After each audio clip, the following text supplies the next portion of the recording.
Hi, I'm Joe, I'm Ricky.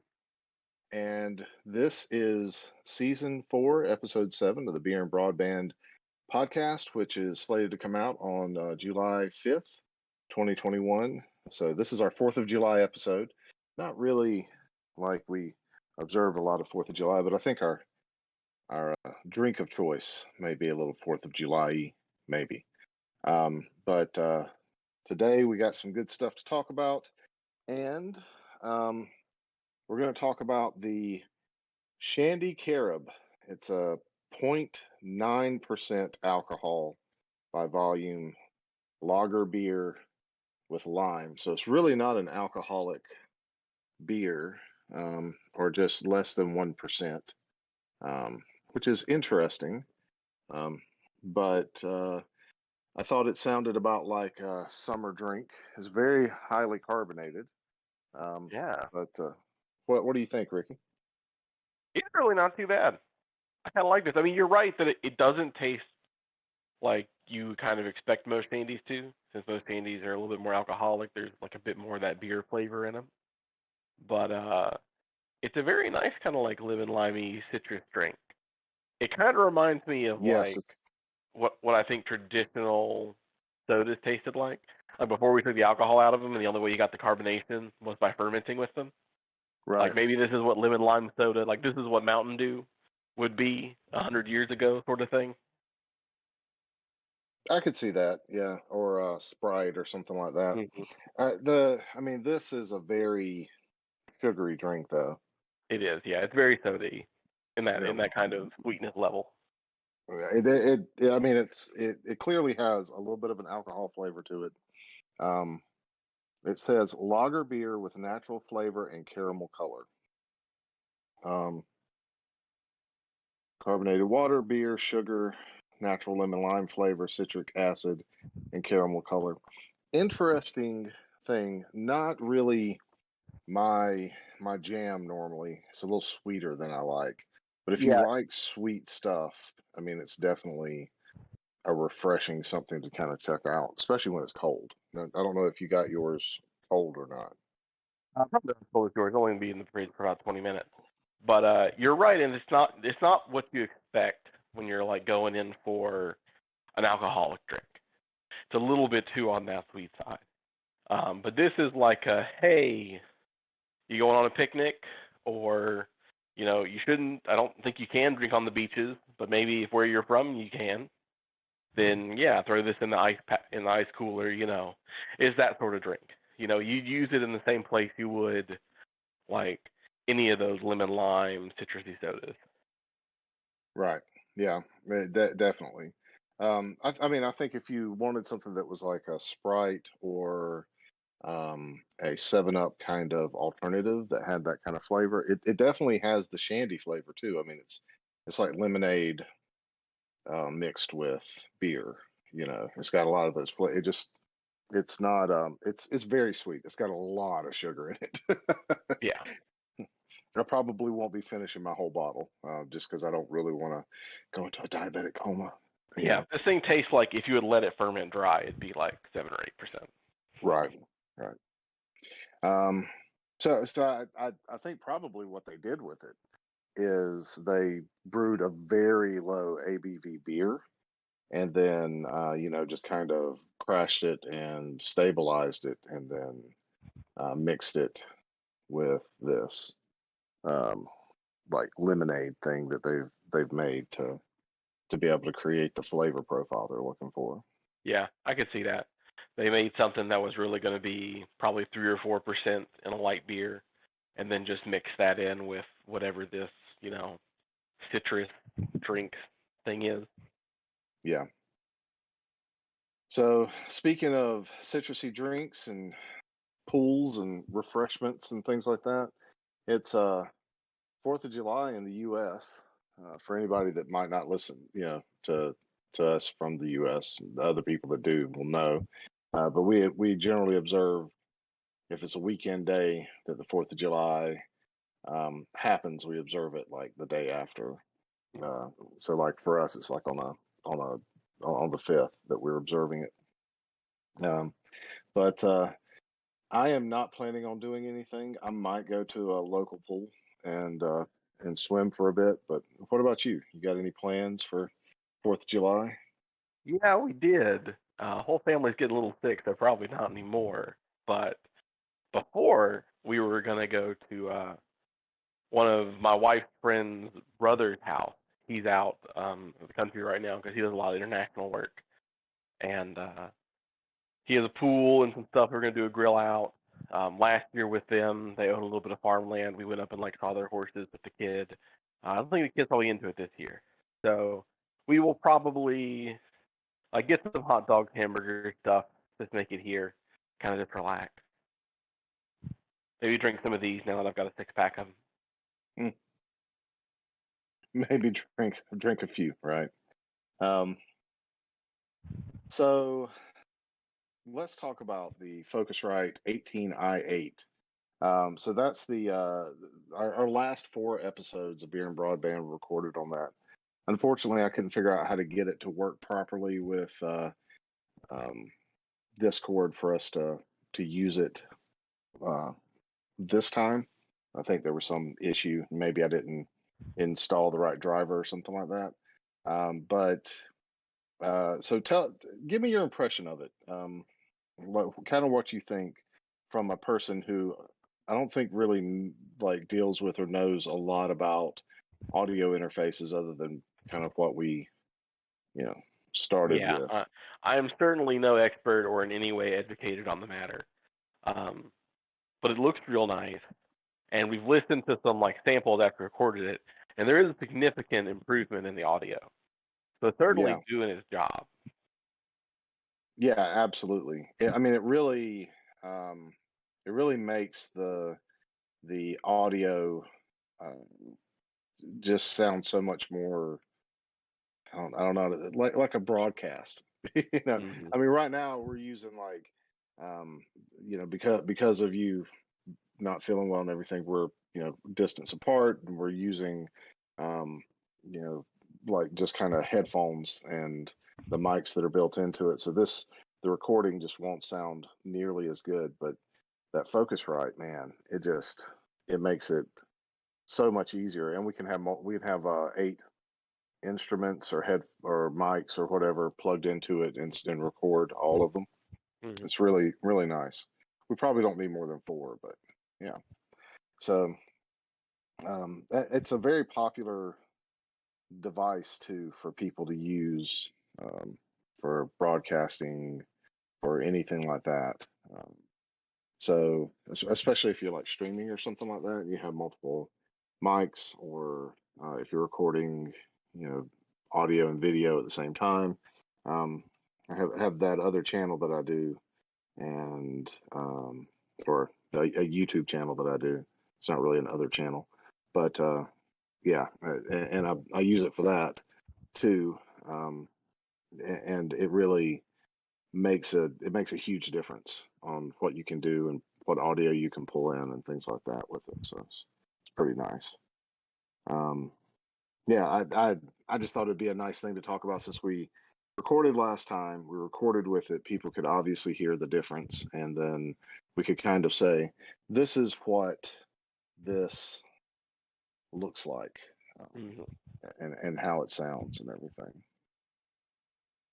So let's talk about hopping mead. Um, have you ever tried to hop a mead before? Like put some dry hops in it or something like that? No, not personally, but I mean, there's no reason you shouldn't.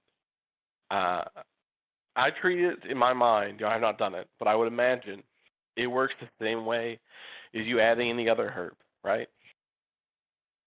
Like when Well, you're using dry hop pellets, that might get a little different. But if you're using fresh hop, there's no reason it doesn't work the same way as any other plant you put into it.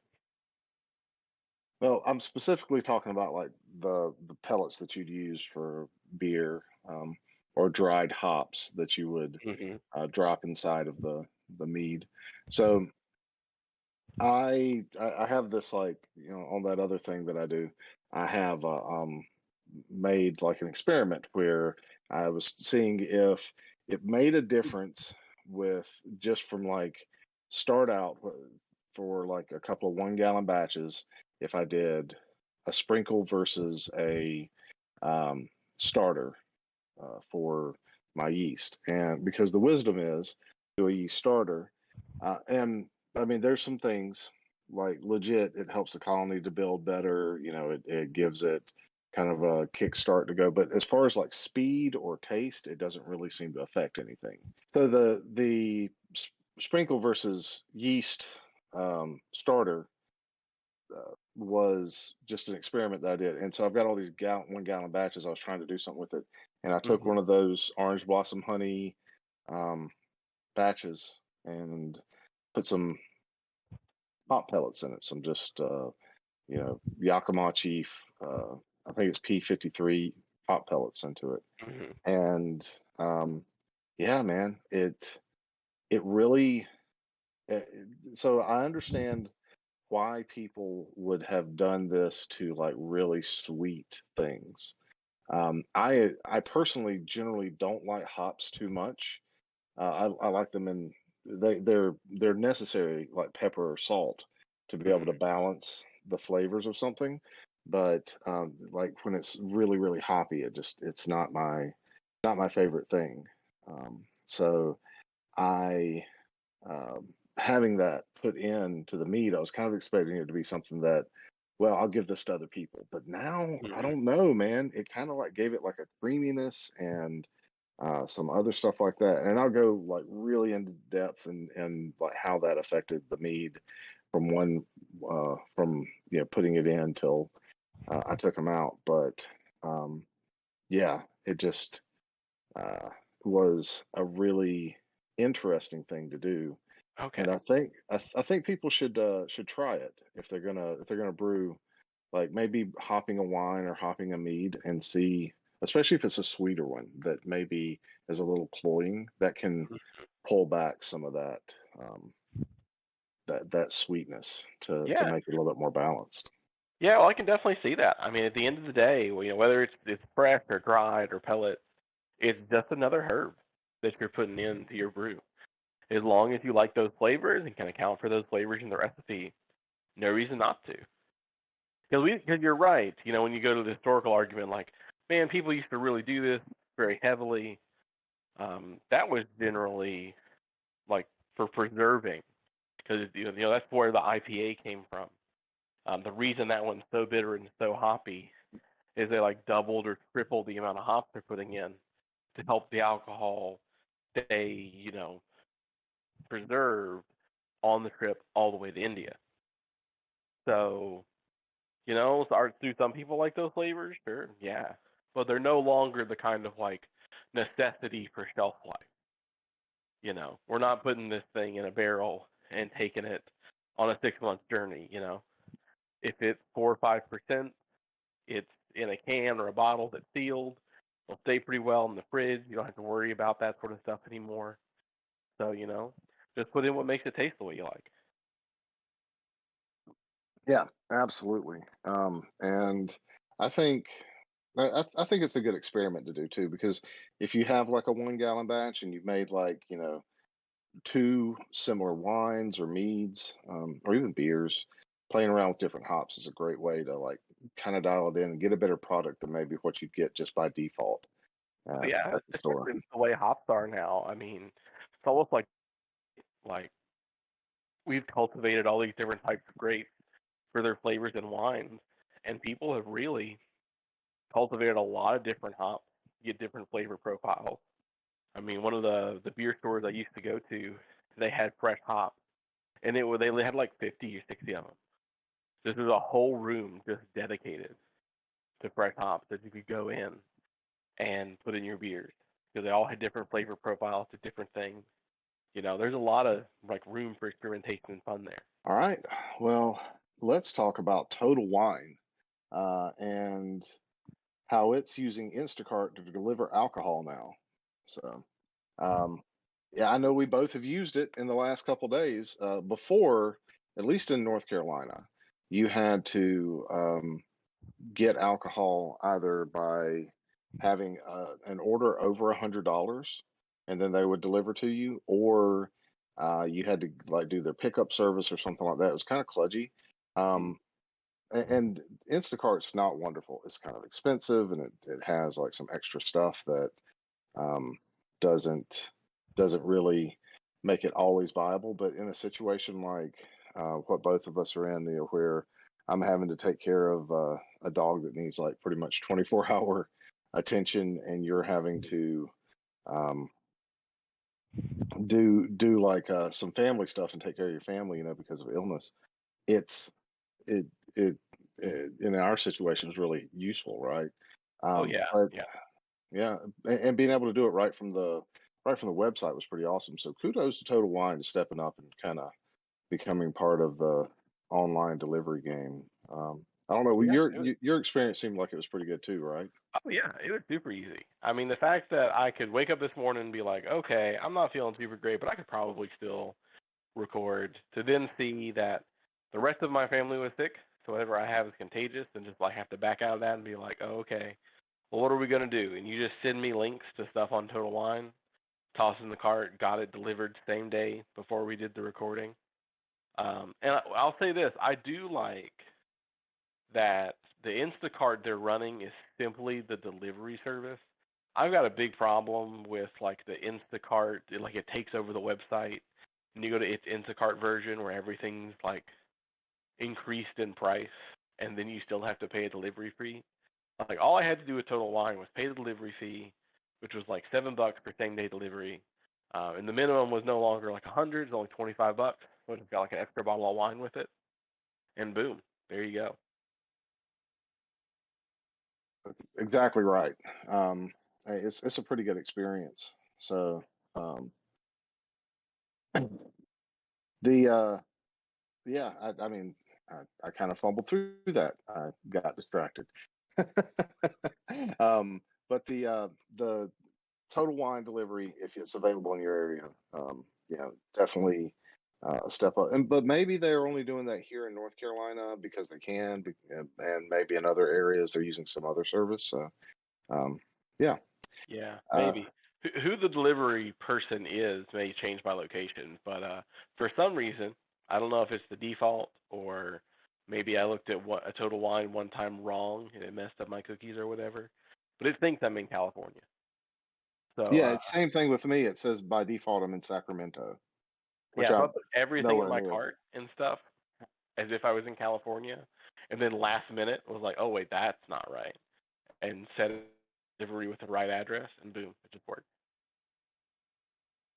Yeah, same thing with me. It just worked once I moved to the right address. So, did you get a chance to check out 68k.news and frogfind.com? Yeah, I did. I saw those in the notes. All right, so give me your impressions of them because I don't know. I've given you no context for it really. I think if you are one of the people that has one of these like really old machines that you don't want to update or can't update because of what it is, it is useful. I have a little bit concerns about the security of it, but at the same time, if you're actually only going to it on those devices, the I just don't think too many people are doing like scripting uh, back to Netscape Navigator, you know? So you're probably okay. But I wouldn't necessarily recommend going to these sites heavily if you're on like a modern machine. Well, so this is actually what this does is this pulls just normal, yeah, so 68k.news uses Firefox's readability um, uh, plugin. It's just like a open source framework that you can use to strip out like images and stuff like that from a website, and like JavaScript and all that other stuff. And then it what it does is it sets you up to have just the text, and then on top of that, uh, there's some other scripting that's been put into this to take away some of the other things that a website may have in it, so like JavaScript and stuff like that, right? And basically, this guy from Action Retros, like a YouTube channel, he just created this to be able to use if you've got like an old Apple IIe or something like that, and you wanted to be able to get on the internet as an experiment or for fun, or something like that. And it's kind of the same idea that websites like the old internet, or the old net, I'm sorry, do. So these are like actual like routers and stuff like that. You're going to their website.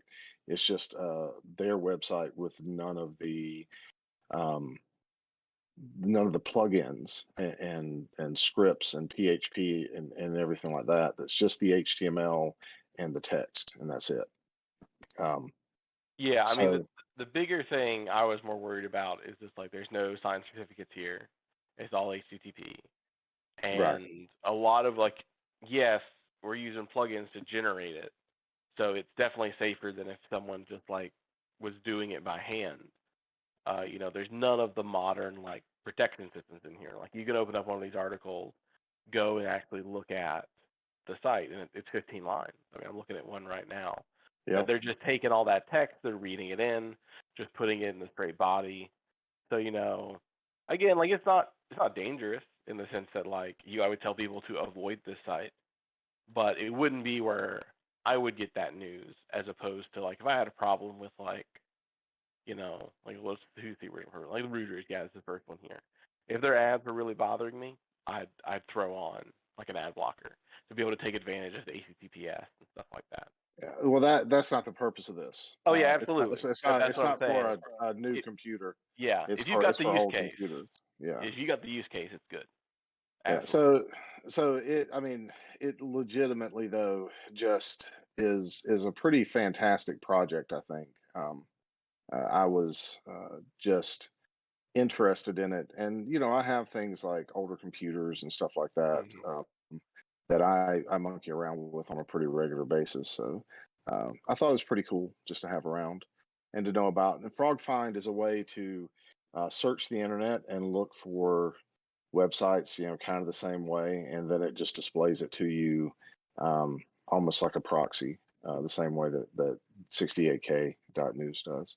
So the links for those will be in the description if you're a person that does like um, any sort of computing in a like retro sort of way, and you want to be able to do things like um, search for MUDs or find BBSs or something like that you can take advantage of.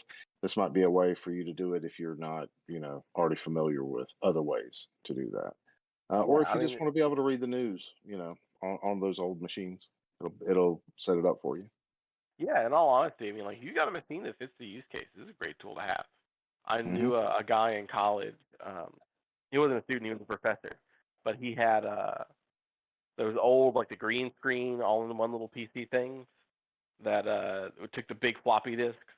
He had games for it. He in his office he put in, and it's like yeah, he can't really do too much. Um, I guess when I'm seeing that old, really doesn't help you too much either. Those weren't very internet heavy machines. But you're like a little bit newer than that.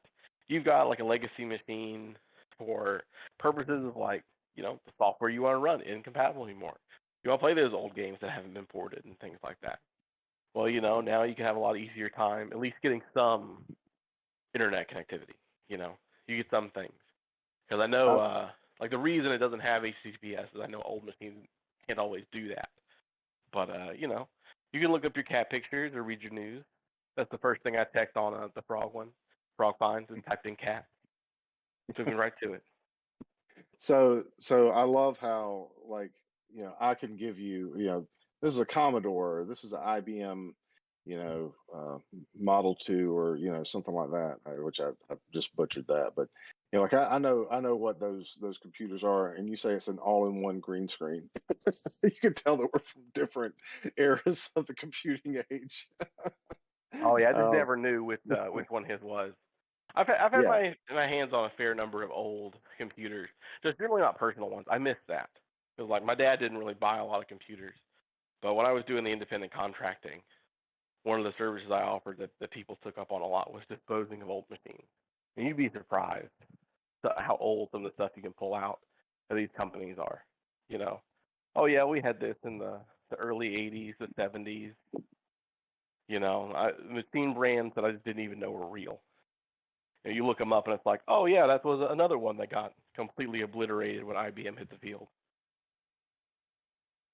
Yeah, I mean, well, IBM that was the really the first. It was like Apple and IBM were the real first personal computers. And then there were IBM clones, of course. So. But yeah, so I think that's the end of this episode. Unless you got something else to say about any of that. No, I'm good. All right. Well, thank you so much for watching. We appreciate your time. We have links to our social media and some other things down in the comments below or in the description below. Not in the comments because we don't put links in the comments, but we have links in the description below. We'd love for you to visit either our Patreon or our Twitter and connect with us through that. Otherwise, this has been the 4th of July episode for 2021 of the Beer and Broadband podcast, and we'll catch you next time.